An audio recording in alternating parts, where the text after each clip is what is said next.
You're safe now. Close your eyes. Let your shoulders soften, your jaw loosen, and take a long, slow breath in and gently let it out. The day is done.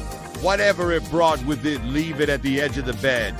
For here, we drift. Let the hush of twilight settle around you. Hear the faint rustle of reeds in the breeze, the soft lapping of water against old stones, and feel a warm golden light flicker gently behind your eyes. You are being rocked by stillness, by calm, by quiet, beauty, and now our story sets sail on a moon-dappled moat where dreams and lanterns float side by side. Our story tonight begins in the heart of a sleepy village that rests along the edge of a forgotten forest, a village wrapped in mist and memory, where cobblestone paths wind like old songs and the scent of wood smoke hangs in the air. In the very center of this village, down a narrow lane shaded by weeping willows, stands a crooked little cottage. Its walls are timbered, ivy-cloaked, and its windows flicker with the gentle ember glow of 1,000 tiny lights. This is the home of the Lantern Maker, a quiet soul, a watcher of wind and sky. He speaks little, but listens much. By day, he walks the banks of the moat, gathering reeds and silken petals from the water's edge. He studies the way swans move, how they glide with purpose, how their feathers ripple with moonlight. And by night, he makes lanterns in their image.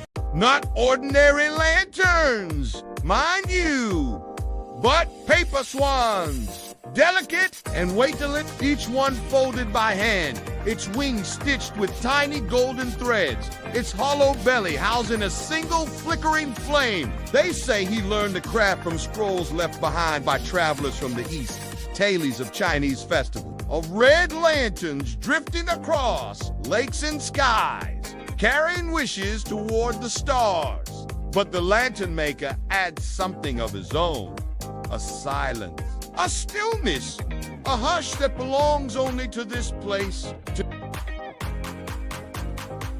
Tonight, he lights them one by one.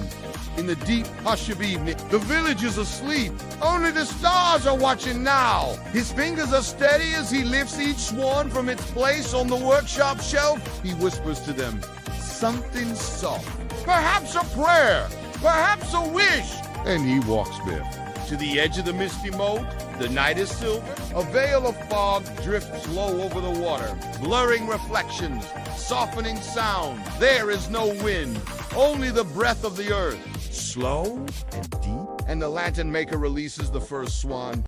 It floats gently, silently, as if it remembers how to sail from another lifetime. The candlelight glows through the rice paper skin, casting halos on the water. The swan glides forward, unhurried, then another follows, and another. One by one, he sends them out a slow procession of light and grace. Soon, the moat becomes a river of stars. Some say these lanterns carry messages to those who have passed. Others believe they bear the dreams of the living, guiding them safely through the realm of sleep. But the Lantern Maker never says. He only watches, always watches, wrapped in his woolen cloak, his hands now still, his eyes reflecting every flame. The village children once asked why the swans do not burn. He only smiled. Perhaps it is the magic of the paper. Perhaps it is the calm of the water. Or perhaps it is the care he takes, the patience in every fold, the warmth in every breath.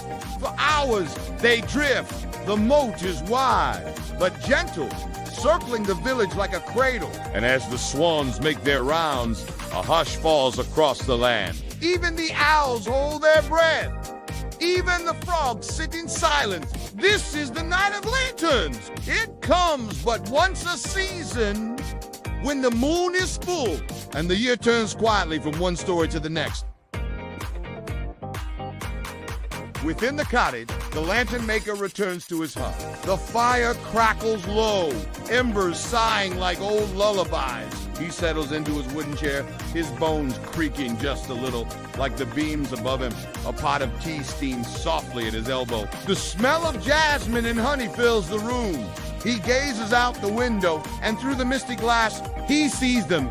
Dozens of tiny flames, drifting like dreams across the water, swan-shaped and sacred. And in that moment, he closes his eyes. The world, it seems, has paused its turning. Time itself has curled up to rest.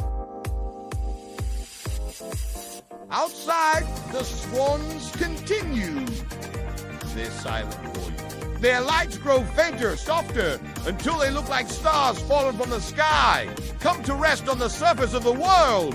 A soft breeze stirs, a sigh through the reeds. And for a moment, it's hard to tell if you are dreaming this, or if this is the dream dreaming you. The village sleeps, the lanterns drift, and the night deepens into stillness. And so, as the stars twinkle high above, and the last of the lantern swans disappears into the silver veil of the mist, a quiet magic settles over the land. Not a loud, thunderous magic, not the kind that bursts or shouts, but a listening kind, a waiting kind, the kind you feel rather than see. Perhaps you can feel it now. A soft warmth behind your eyes, a sensation afloat as though you two were being carried by candlelight. Let it carry you. Let yourself drift like one of the swans come, radiant. Beyond the moat, in the hush between fields and forests, wild herbs bloom beneath the moon. Lavender, valerian, sweet woodruff. Long ago, healers believed these plants could calm the mind, ease the heart, and bring peaceful sleep. The Lantern Maker would sometimes gather them on his walks, not for potions or teas, but to weave into his lantern. Hidden inside each swan, beneath the flame, he tucks a single sprig, a secret scent that releases as the paper warms. Invisible to the eye, but whispering gently to the senses. Sleep, it says float, let go, and perhaps that's why people in the village sleep so soundly on lantern nights. In the days of old, when the village was younger, when carts creaked over mud roads and candles lit every home, the night of lanterns marked the change of seasons. From autumn into winter, from dusk into true night, people would gather in a square with warm bread and soft woolen cloaks. They'd share stories by firelight of swan, maidens, and water spirits, of lost loves and lucky lanterns. Children were told to whisper a wish as each swan set sail, but only if they were very quiet and very still. If you moved too quickly, if you spoke too loud, the wish would scatter like mist. So even the smallest voice became a hush, and the whole village would fall into that gentle quiet, a stillness that felt ancient, sacred, as if the world itself had stopped to listen. Though many of those customs have faded into memory, the Lantern Maker keeps them alive in his quiet way. No grand announcements, no banners or bells, just swans and silence, and that deep, peaceful glow. He says nothing of what each lantern carries. Some believe they hold memories. Some say messages to those beyond the veil of this world. But the truth is softer than that. It's in the way he folds the wing, the way he waits until the wind is just right, the way he watches them leave and never tries to follow. He gives them to the night and trusts the nights to carry them.